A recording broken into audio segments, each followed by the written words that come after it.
दोस्तों अॼु जी नई अपडेट में तव्हां सभिनी पहिरीं प्यारनि खे दिलि वारनि खे सिंधी भाइनि खे ख़ुशि आमदीद।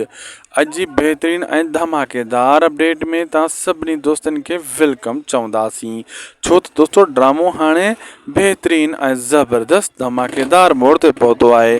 शायदि खुशो व्लॉग यूट्यूब चैनल खे सभु दोस्त सब्सक्राइब लाइक शेयर ज़रूरु करे छॾींदा।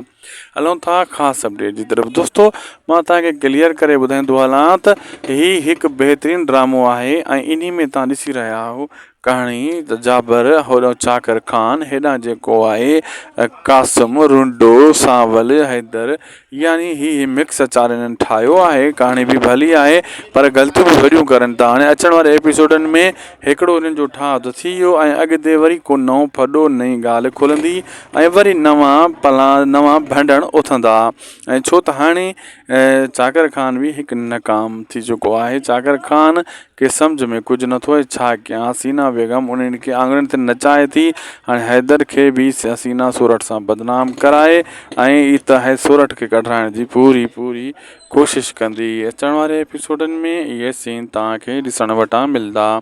अगरि अपडेट सुठी लॻे त शायदि खुशो व्लॉग यूट्यूब चैनल खे ज़रूरु सब्सक्राइब लाइक शेयर कंदा। ही अव्हां जो ई पंहिंजो चैनल आहे।